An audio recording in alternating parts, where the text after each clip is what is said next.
both World War I and World War II, American Indian soldiers used their own tribal languages to devise and send coded messages that were never deciphered by enemy forces.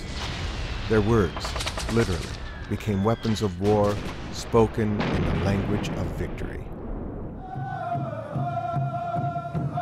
Represent the Choctaw tribe, World War II combat veteran,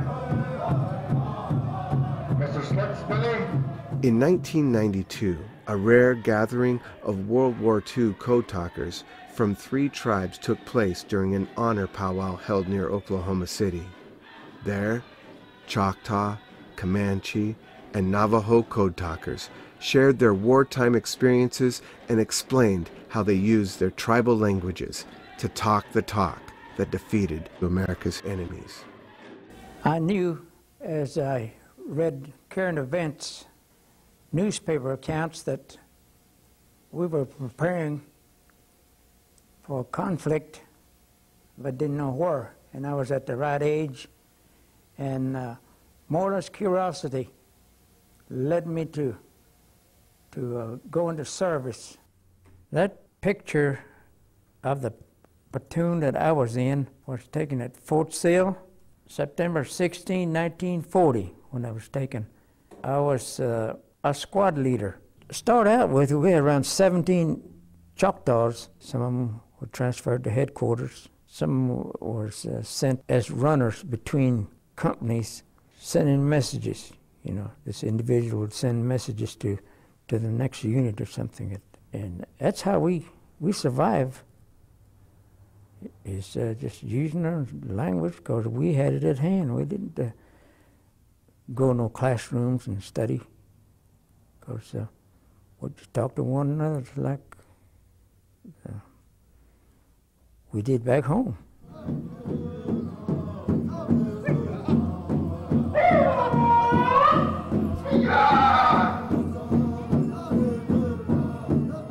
There was a man that came around and talked to several of us for the purpose of joining the Army to be code talkers. And we went in around, this is December 40 when he was recruiting us. And then we got sworn in. I got sworn in January 1, 1941.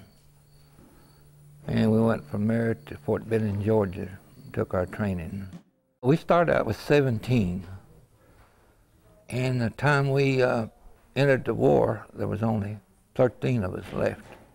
And after basic training, then they started us on the different types of communications, how to operate, tear down, and repair, like telephone, radio.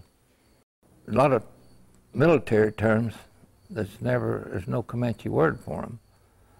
So we had to sit down and figure out a name for each. Just for instance, like guns, we just have one name for a gun, and that's Thawoy. You get in the military, you got all types of guns. You got your artillery, small arms, you got your machine guns, different caliber machine guns, and we had to work out a word for each one of those different types of weapons. In my younger days, I went to the Fort Sill Indian School at Lawton, and they had, if we talk Indian, they would punish us. But we would get around and talk to each other in Indian, and when we see them coming, we'll hush up. Not only at Fort Sill, there was other schools. As far as warriors, they always tell me the Comanches were Lord of the Plains from Mexico, Oklahoma, Kansas, and a little bit up to Colorado. And I've heard a lot of good things. When they asked us to do what we did, we gladly did, and we probably would do it again if they asked us. You have to talk Comanche fluently, and then the other one listened to it, and he could write it down in English, and that way the Germans could listen all day, and it's never been written.